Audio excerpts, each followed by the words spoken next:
Hi friends, ఈరోజు నేను తోటకూర చూపిస్తున్నాను.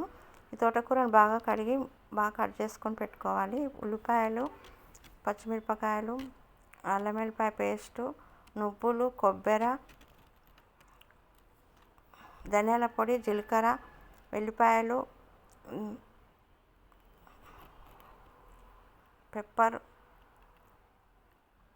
ఇవన్నీ కావాల్సిన పదార్థాలు. నువ్వులు దోరగా వేయించుకోవాలి.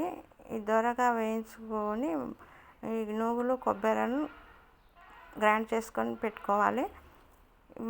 స్టవ్ వెలిగించి ఒక పాత్ర పెట్టి దాంట్లో నెయ్యి వేయాలి. ఎప్పుడు నెయ్యి వాడితే చాలా మంచిది, పిల్లలకి పెద్దలకైనా. ఆయిల్ వాడకుండా సరిపోతుంది. అప్పుడప్పుడు ఆయిల్ బదులు మనము నువ్వులు, కొబ్బరి వేస్తున్నాం కాబట్టి టేస్ట్ ఏం మారదు, చాలా బాగుంటుంది. ఈ నెయ్యి వేడైన తర్వాత పోపు దినుసులు, జీలకర్ర, ఆవాలు, మినపప్పు, శనగపప్పు వేసుకొని కొంచెం వేడి అయిన తర్వాత దోరగా వేయించుకున్న తర్వాత సన్నగా కట్ చేసి పెట్టుకున్న ఉల్లిపాయ ముక్కలు వేసి బాగా కలుపుకోవాలి. ఈ ఉల్లిపాయ ముక్కలు మెత్తబడేంత వరకు బాగా కలుపుకొని స్టవ్ చిన్న మంటలో పెట్టుకోవాలి. ఈ కొంచెం పసుపు, అల్లం వెల్లిపాయ పేస్టు వేసి బాగా కలుపుకోవాలి. ఈ తోటకూర వల్ల కాల్షియం, ఇనుము, magnesium, vitamin A, C, potassium ఉంటుంది. జీర్ణ వ్యవస్థను మెరుగుపరిచి జీర్ణశక్తిని పెంచుతుంది. రక్తంలో షుగర్ లెవెల్ని తగ్గిస్తుంది. గుండె ఆరోగ్యాన్ని మెరుగుపరుస్తుంది. దృష్టిలోప సమస్యలను నివారిస్తుంది. ముదురు తోటకూర తినడం వల్ల చాలా మంచిది. ఇంట్లో అన్నీ చాలా పోషకాలు ఉన్నాయి కాబట్టి పిల్లలు, పెద్దలు అందరూ తినొచ్చు. కొంచెం సేపు మగ్గనివ్వాలి మూత పెట్టి. అప్పుడప్పుడు కలుపుకుంటూ చిన్న మంట కొంచెం తగ్గించి ఎప్పుడప్పుడు కలుపుకుంటూ ఉండాలి. ఉల్లిపాయలు కొంచెం మెత్తబడిన తర్వాత మనం బాగా కడగాలి. ఈ తోటకూరను ఉప్పు వేసి బాగా కడగాలి.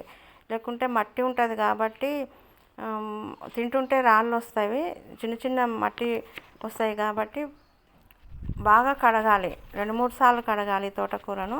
కడిగిన తర్వాతనే కట్ చేసుకోవాలి. ఫస్టే కట్ చేసుకొని కడగొద్దు. ఫస్ట్ కూరలు ఏ కూరనైనా కడిగిన తర్వాత కట్ చేసుకోవాలి. ఇలా కట్ చేసుకొని తోటకూర వేసి కొంచెం సేపు మూత పెట్టి మగ్గనిచ్చిన తర్వాత కొంచెం సేపు మగ్గనివ్వాలి. ఈ మగ్గనిచ్చిన తర్వాత కొంచెం మిరపకాయలు బాగా గ్రైండ్ చేసుకొని పెట్టుకున్న మిరపకాయలు, పచ్చిమిరపకాయ పేస్టు, నువ్వులు, కొబ్బరి, మిరియాల పొడి, ధనియాల పొడి ఇవన్నీ వేసుకొని కలపాలి. ఇవి కలుపుతుంటే మనకు వాటర్ వస్తాయి. వాటర్ రాకుండా ఉండి కొంచెం ఉడకనట్టు అనిపిస్తే చిన్న గ్లాసు వాటర్ పోసి కూడా కొంచెం ఉడకనిచ్చుకోవచ్చు. కానీ మాడకుండా చూసుకోవాలి. మాడితే మాత్రం టేస్ట్ మారుతుంది. మాడకుండా చిన్న ఫ్లేమ్లోనే పెట్టాలి. మంట కొంచెం తగ్గించి మంచిగా ఉడకనిచ్చుకోవాలి. ఈ బరువు తగ్గడానికి ఈ రెగ్యులర్గా ఈ తోటకూర తింటే చాలా మంచిది. బీపీ, షుగరు కంట్రోల్లో ఉంచుతుంది.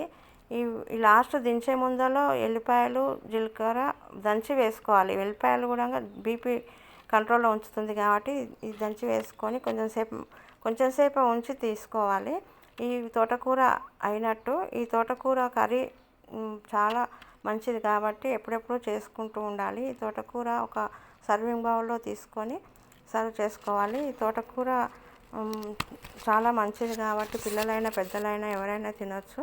ఈ తోటకూర నచ్చినట్లయితే లైక్ చేయండి, షేర్ చేయండి, సబ్స్క్రైబ్ చేయండి. Thank you.